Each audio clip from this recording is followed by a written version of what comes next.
अब इशू ये है जो हमें नजर आ रहा है, एक ट्रेड वॉर शुरू हो गई है दुनिया में। बिल्कुल। जो ट्रंप ने टैरिफ लगाए हैं, उसके जवाब में दुनिया का सिर्फ एक मुल्क है जिसने उसको जवाब दिया है, और वो है चीन। और चीन ने जवाबी उस पर टैरिफ्स लगा टैरिफ लगा दिए हैं।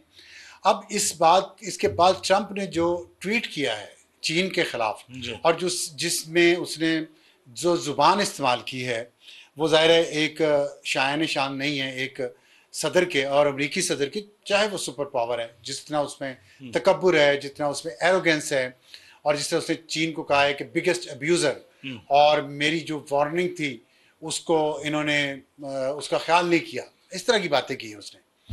और जवाब में चीन जो है वो खामोश है। उसने सिर्फ ये जवाब दिया है अपने अमल से। अब कुछ चीज़ें जो मैं आपसे चाहता हूँ मैं डिस्कस करना, इस सब चीज़ का हमारे खित्ते पे बहुत गहरा और अहम असर हो रहा है और होने वाला है। जो चीज़ें बैकग्राउंड में चल रही हैं जिस पर हम बात करेंगे कि अमेरिका पाकिस्तान से क्या चाहता है, चीन पाकिस्तान से क्या चाहता है, इसमें अफगानिस्तान का किरदार क्या है, ईरान का साथ क्या होगा।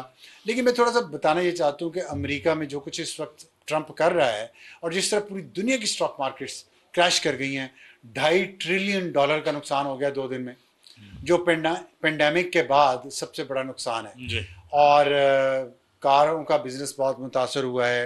अमेरिका में महंगाई बढ़ना शुरू हो गई है। लोगों ने वहाँ चीज़ें खाने पीने की ज़ख़ीरा करनी शुरू कर दी हैं। तो बेयकीनी बहुत है। और इसमें हुआ ये है कि अब ट्रंप को लोग ये समझ रहे हैं कि ये स्टेबल नहीं है दिमागी तौर पे, और किसी जिद में पड़ गया है। और चीन का जो मीडिया है वो इस पर बहुत फोकस कर रहा है, उसको बहुत हाईलाइट कर रहा है कि जो ट्रंप है वो इस वक्त शिकस्त खा चुका है, और अपनी खिफ़त को मिटाने के लिए वो जिद पे अड़ा हुआ है, अना पे अड़ा हुआ है, और जिसके बारे में अमेरिका के अंदर भी बहुत बात होना शुरू हो गई। ये एक बड़ी डेंजरस सूरत हाल है जी। ये किसी सुपर पावर के हेड के लिए। और इसकी आखिरी जो दुनिया में मिसाल है वो पिछली सदी में थी, 1930s में, 40s में, जब हिटलर एक इस तरह की उसने इस तरह की ट्रेड वॉर हुई उस दौर में जब शुरू हुई, जो जिसके बाद वर्ल्ड वॉर 2 हुई। ग्लोबल रिसेशन तो जो। मैं कहना नहीं चाहता, लेकिन कि जो ग्लोबल रिसेशन है अभी फिर वो उसकी तरफ बढ़ रहे हैं। ये क्या दुनिया में तीसरी वर्ल्ड वॉर होने जा रही है। और उस वक्त तो हिटलर था जो यहूदियों के ख़िलाफ़ था, लेकिन अब हम देख रहे हैं कि नेतन्याहू वो वाहिद स्टेट का हुक्मरान है जो अमेरिका पहुंचा है। ट्रंप से उसने बात की है, और ट्रंप ने फिर वो गज़ा से खाली करवाने के लिए लोगों को बात शुरू कर दी है। इसके साथ ईरान से बात शुरू कर रहा है। तो मिडिल ईस्ट में लगता है कि जो कहा भी है ट्रंप ने कि वो नया नक्शा बनाना चाह रहा है, उसमें ईरान अहम है। ईरान अगर अहम होता है तो पाकिस्तान और अफगानिस्तान अहम हो जाते हैं। लेकिन एक व्यू ये आ रहा है कि सब कुछ जो है मिडिल ईस्ट को में जो कुछ भी अमेरिका करना चाहता है, इसको चाइना को कंटेन करना है उसने अल्टीमेटली। अब अब सर। ये सूरत हाल है। मैं सिर्फ ये बता इसलिए रहा हूँ लोगों को कि सूरत हाल ये है, ये बन रही है। इसमें हम देख रहे हैं कि एक बहुत आला सतही वफ्द पाकिस्तान आ रहा है अमेरिका का। अफगानिस्तान के साथ ताल्लुकात बहाल हो चुके हैं, और अफगानिस्तान की जो एड बंद, वहाँ के 2000 हेल्थ यूनिट्स बंद हो चुके हैं अमरीकी इमदाद बंद होने से। और हम देख रहे हैं कि अमेरिका अफगानिस्तान में अपने अड्डे बनाने की कोशिश कर रहा है, जिस पर कुछ मायदा हो गया है, पैसे भी वापस मिल रहे हैं। ईरान थ्रेट है। चीन को इतनी सख्त धमकी दी है अमेरिका ने कि मैं अब अगर चीन ना समझा तो मंगल तक का वक्त दिया तो मैं मज़ीद टैक्स लगा दूंगा, जिससे ज़ाहिर टेंशन बढ़ेगी, ताइवान में भी बढ़ेगी। तो इस सारी सूरत हाल को में पाकिस्तान और अमेरिका के दरमियान क्या हो रहा है, जबकि बलूचिस्तान और खैबर पख्तूनख्वा में हम देख रहे हैं कि दहशतगर्दी बहुत ज़्यादा है। जी। इसका लिंक है इस सारी ग्लोबल गेम के साथ, या मैं ज़्यादा कुछ सोच रहा हूँ? अफसार साहब, सोच आपकी बिल्कुल ठीक है। और जब हम नक्शे को देखते हैं तो जो उसका एक एग्जीक्यूटिबल पार्ट है, जो एक अमली शक्ल नज़र आती है, वो आपको शायद दहशतगर्दी, बॉर्डर कॉन्फ्लिक्ट्स और इन सारी चीज़ों में नज़र आती है। लेकिन जो उसका एक्चुअल प्रॉब्लम है और जो सिचुएशन, लार्जर जो स्कोप है जिसके नीचे ये सारा काम हो रहा है, वो तो ट्रेड वॉर्स है, जैसे आपने जो है वो डिफाइन किया। पैसा, ऑफ असल कोर्स, झगड़ा पैसे का है। रूट्स के ऊपर, जिन रूट्स के ऊपर पैसा है, दुनिया जितनी इंटरकनेक्टिविटी की तरफ जा रही है, उतना ही एक दूसरे पर इन्हिसार जो है वो ज्यादा होगा। ठीक है। और वो इन्हिसार, वो रूट्स कंट्रोल करना, उसकी मैनेजमेंट करना और तरसील पानी का इशू पाकिस्तान का बहुत बड़ा इशू है। ये साउथ ईस्ट एशिया का बहुत बड़ा इशू और ग्लोबल इशू बनेगा। अब जो लोग पानी के ऊपर बैठे हुए हैं, जिनके आबी ज़खायर होंगे, वो ग्लोबल मार्केट को जो है वो कंट्रोल करेंगे। जैसे अब जो है बॉस्फोरस हो गया तो 40-45 दुनिया की ट्रेड वहां से जाती है। Turkey is that's why one of the countries जो डोमिनेट करता है ट्रेड को। इसी तरह जो है वो स्विस कैनाल जो है हो गया, पनामा कैनाल हो गया। तो ये वो रूट्स हैं जो इसके ऊपर ममालिक बैठ के अपनी पॉलिसी जो है वो डिक्टेट करते और हैं। ये रोड लिंक्स बनने हैं पाकिस्तान से, अब अफगानिस्तान से, इंटरकनेक्टिविटी का ईरान से। इंटरकनेक्टिविटी जो बाई रोड होनी है जी। वो बाई सी आप बता रहे हैं ना, ये बाई रोड यहाँ से होनी है। अब और दुनिया का shorter मेयार है। बदल गया है। जी बिल्कुल। तो लोग हाई स्पीड ट्रेन्स जो होंगे वो सारा तरसील का निजाम उनके बिल्कुल, जरिए बिल्कुल। होगा। ये उस यहाँ पे सीपैक आता है। जी बिल्कुल। बेल्ट एंड रोड इनिशिएटिव जो है प्रेसिडेंट जी का, वो आता है। जो मैं आपको बताना चाह रहा था तो ये था कि जिस तरह कनेक्टिविटी जो है ये रोड के नेटवर्क से बनती है और ये ग्लोबल वॉर्स को जो है वो जन्म दे रही है और फ्यूचर ऑफ कॉन्फ्लिक्ट को, इसी तरह जो ममालिक के अंदर जो आपने पूरा बताया कि चीन क्या कर रहे हैं, अमेरिका क्या कर रहे हैं, फिर इनके एलाइज क्या कर रहे हैं, फिर इसमें स्टेट्स हैं, फिर इसमें नॉन स्टेट एक्टर्स हैं। आप इस सारे कॉन्फ्लिक्ट को अब एक नेटवर्क्स की तरह लें। मिडल ईस्ट के अंदर ममालिक नहीं है, नेटवर्क्स हैं। ठीक। और वो उन नेटवर्क्स के अंदर फिर कुछ ऐसे हैं जो नॉन स्टेट एक्टर्स हैं, फिर ग्रे एक्टर्स हैं, तो खाना जंगियां जी बिल्कुल। और फिर उनके जो है ऐसे लोग हैं जो इनकी पैदाइश करते हैं, इनको पालते पूछते हैं, वो एक मुल्क के खिलाफ लड़ाते हैं। तो ये पूरे नेटवर्क्स, तो आप ममालिक पहले जो लड़ाइयाँ होती थी वो ममालिक के दरमियान में होती थी। उसका एक सर्टन तयन होता था कि यहाँ तक जंग लड़नी, यहाँ तक नहीं लड़नी। नेटवर्क्स को आप खत्म नहीं कर सकते, उसको आप बोसीदा कर सकते हैं। उनको इनोवेटिबिलिटी फैक्टर उनका बहुत लंबा होता है, क्योंकि नेटवर्क्स जो बनते हैं वो एक बंदे नहीं होते, उसमें कुछ ऐसी चीजें होती हैं जो रिकग्नाइज्ड एलिमेंट्स भी नहीं होते, लेकिन वो उस नेटवर्क का हिस्सा होते हैं। ठीक। तो जब आप मिडिल ईस्ट की बात कर रहे हैं, मेरे ख्याल में मिडिल ईस्ट के अंदर, और मैं हमेशा ये कहता हूँ सिंस जब 7 अक्टूबर हो गया था और हमास ने जो है वो अटैक किया था इसराइल के ऊपर, और वो सारा जो शुरू हुआ, तो उसका एक ये डोमिनो इफेक्ट है। जो चीज़ मिडिल ईस्ट के अंदर होगी वो ग्लोबली जो है उसका एक इन्फ्लुएंस जो है वो जरूर आएगा। इसका अगर डायरेक्ट लिंक देखें हम, मिडिल ईस्ट में जो कुछ भी हो रहा है, मिडिल ईस्ट को बॉर्डर करते हैं टर्की और ईरान को पाकिस्तान, हमारा एक ताल्लुक है।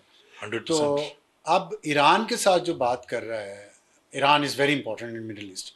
तो अमेरिका जो बात कर रहा है, इसमें हम देखते हैं कि ट्रंप के आने के बाद से अफगानिस्तान के साथ मामला में बहुत तेज़ी आ गई है। क्या आपके ख्याल में अमेरिका, सीधी बात करते हैं, ट्रंप इस्तेमाल करना चाह रहा है अफगानिस्तान को to pressurise Iran and Pakistan and ultimately China? देखिए, क्योंकि अब हम फोकस करते हैं इस एरिया के ऊपर। बिल्कुल। 2012 में मुझे याद है जब ओबामा एडमिनिस्ट्रेशन आई थी, हामिद करजाई साहब ने उस जमाने में एक स्टेटमेंट दी थी। उन्होंने कहा था कि अमेरिका हमसे परमानेंट अड्डे मांग रहा है अफगानिस्तान में। ये उस ज़माने की बात है कि जब दोबारा जो है वो डील साइन हुई और ट्रूप्स की एक्सटेंशन जो है वो अफगानिस्तान से ली गई कि वो रहेंगे यहाँ पर फॉर पीरियड ऑफ टाइम, क्योंकि 2014 तक वो एक्सपायर होने वाली थी वो डील जो अफगानिस्तान और नेटो के दरमियान में थी। तो जब ओबामा एडमिनिस्ट्रेशन आई, ये क्लेम जो है उस टाइम पर हामिद करजई साहब ने किया था। ईरानियों ने इल्ज़ाम लगाया था उस ज़माने में कि फराह जो वो प्रोविंस है जो ईरान के बॉर्डर के साथ लगता है, वहाँ का एयरपोर्ट और वहाँ पर एक एयरबेस जिसका नाम चालम है, चालम, ये जाबुल के पास है, ये फराह प्रोविंस के अंदर है और ईरानियन बॉर्डर से 3 किलोमीटर के जाबुल के करीब, बिल्कुल करीब। हाँ, बिल्कुल। उन्होंने इल्ज़ाम लगाए थे कि अमरीकी यहाँ पर परमानेंट बेस जो चालम जी यहाँ पर बनाने वाले हैं, जिसको फिर बाद में अफगान गवर्नमेंट ने उस टाइम पर डिनाई किया। लेकिन अगर आप फराह एयरपोर्ट को देखें कि किस तरह उसको डेवलप किया गया 2021 के बाद, और उसको इंटरनेशनल फ्लाइट्स के लिए जो है वो खोला गया 2021 के बाद जी, और 2024 के अंदर उसको अंदर रेनोवेशन जो है तो तालिबान आए हैं जी, तो तालिबान आके जी 2024 में फिर उसको अभी इंटरनल फ्लाइट्स के लिए जो है वो दोबारा जो है वो खोल लिया गया। मतलब बड़ी हैरान की बात बता, आप ये बताना चाह रहे हैं कि जो पॉलिसी अशरफ गनी की थी अफगानिस्तान के अमेरिका के साथ, या जिसके खिलाफ तालिबान लड़ते थे, तालिबान भी वही कुछ कर रहे हैं जो अशरफ गनी कर रहे थे, बल्कि उससे आगे चले गए। बल्कि उसमें डायरेक्टली तो अमेरिका में नजर नहीं आता, लेकिन आपको पता है कि जितने प्रिजनर्स रिलीज हुए, हाँ। उसमें कतर का किरदार था। तो वो एयरपोर्ट भी कतर जो है वो बना के उन्होंने एक्सपेंशन फरा का जो उन्होंने एक्सपेंशन जो है वो शुरू की है। अच्छा। जो क्लियर कट इंडिकेटर्स और आपको कतर नजर में जो पूरे रीजन में सबसे बड़ा अमरीकियों का अड्डा है वो तो कतर में है, ऐसा ही सेंटकॉम का हेड ऑफिस है। जी तो कतर इस जगह वो बना रहा है एयरबेस जी फरा के मुकाम पे जी अफगानिस्तान के अंदर, जी। जिसमें अमेरिका आके बैठेगा तालिबान के दौर में। सोच यही है। अब वो सोच यही। होता किस तरह है, कुछ हमारी इंफॉर्मेशन के मुताबिक दो चीजें उसमें मेन इम्पेडिमेंट्स हैं। एक ये कि अफगानिस्तान जो तालिबान है वो रिकग्निशन चाहते हैं, नंबर वन के ये रिकग्नाइज, तालिबान की डिमांड है। और दूसरा जो अमेरिका है से रिकग्निशन, अमेरिका उनको तस्लीम कर ले हुकूमत, ग्लोबल ठीक रिकग्निशन, ठीक, और अमेरिका ने कर ली तो ऑब्वियसली, और दूसरा जो है वो यूएन में सीट मांग रहे अच्छा, हैं। अक़वाम मुत्तहिदा का मेंबर पूरा बनना चाहते हैं। This is the two major requirements जो वो चाहते हैं, जो इस सारी सिचुएशन को देखेगी कि आगे क्या बन के जो है वो निकलता है। अच्छा। यहाँ से कुछ रिपोर्ट्स आई कि बगराम एयरबेस को हवाले कर दिया गया, तालिबान ने उसकी डिनाइल की, मूवमेंट्स होती रहती हैं, ऐसा नहीं है। लेकिन सर मैं एक बात पूछना चाहता हूँ आपसे, देखें फरा एयरबेस की, एयरबेस तो नहीं कहना, एयरबेस ही कहना चाहिए, एयरपोर्ट अब एयरपोर्ट और एयरबेस इट्स द सेम, ठीक है। वो ईरान के बॉर्डर पे है, वहाँ से बलूचिस्तान भी कुछ ही किलोमीटर के फासले पे है। अगर आप बॉर्डर देखें तो पाकिस्तान का जो बलूचिस्तान है, और बलूचिस्तान में जो कुछ हो रहा है वो आपके सामने, अगर वहाँ मौजूदगी है अमरीकियों की इतने बड़े अड्डे पे, तो लेकिन बागराम तो तारीखी तौर पे उनके पास रहा है, बहुत उनका वहाँ काम बड़ी है, इन्वेस्टमेंट इंफ्रास्ट्रक्चर है, इन्वेस्टमेंट है, और वो बागराम की जो एयर डिस्टेंस है, इफ़ जैसे कहते हैं इफ़ बर्ड फ्लाइज, तो वो तो इस्लामाबाद और लाहौर और सारा जो हमारा ये एरिया है जिसमें हमारी न्यूक्लियर इंस्टॉलेशंस हैं ज़्यादातर, और जो एक थ्योरी चल रही है, पता नहीं ये कितनी ठीक है या कितनी गलत है, कि अमेरिका एक प्रेजेंस रखना चाहता है पाकिस्तान के न्यूक्लियर एसेट्स या न्यूक्लियर इंस्टॉलेशंस के बहुत करीब। मतलब चश्मा है वहाँ पाकिस्तान के, अब 4, 5, 6 न्यूक्लियर पावर प्लांट लग गए हैं, बिजली बनाते हैं वो, लेकिन हैं तो न्यूक्लियर के वो, और वो चाइना के ताउन से हैं, तो वो तो बागराम से बहुत करीब है एयर डिस्टेंस। तो आप नहीं समझते कि सिर्फ एक, अगर एयर बेस दे ही दी अफगानिस्तान ने, which will be a major policy decision, तो एक से ज़्यादा भी तो हो सकती है ना। देखें, चूंकि हम ईरान के कॉन्टेक्स्ट में बात कर रहे थे, इसलिए फरा वो ज़्यादा मौजू बनता है। बगराम के ऊपर तो जब ये डिस्कशन शुरू हुई, तो ये भी 2021 के बाद ही दोबारा जब इनखिला हुआ, तो ये डिस्कशन अमेरिकन थिंक टैंक्स के अंदर जो पॉलिसी डिसीजंस जो है देते हैं, कांग्रेस को, सेनेट को डिब्रीफ करते हैं, मल्टीपल रिपोर्ट्स हैं। और आप पाकिस्तान की न्यूक्लियर एसेट्स की जो है वो बात कर रहे हैं, अल्टीमेटली तो basically Bagram airbase was always used कि वो चाइना की न्यूक्लियर फैसिलिटीज को जो है वो अंडर रडार रखे, बिकॉज इट्स द क्लोजेस्ट। ठीक, जैसे पाकिस्तान की क्लोजेस्ट है, बिल्कुल, वैसे चाइना की सिंकियांग के अंदर जो क्लोजेस्ट है वो बागराम से जो है वो बनती है। और हमेशा अमेरिकन जो थिंक टैंक्स हैं उन्होंने इस थ्योरी को जो है वो सपोर्ट किया है कि बनिस्बत ये कि सेंट्रल एशिया के जरिए, क्योंकि वो दूर पड़ता है, या आपकी क्लोजेस्ट जो बड़ी एयरबेस हो वो फार ईस्ट के अंदर हो, तो वो डिस्टेंस भी दूर पड़ती है। तो बागराम एक मौजू एरिया है जहाँ पर चाइना को आप मद्देनजर जो है वो रख सकते हैं।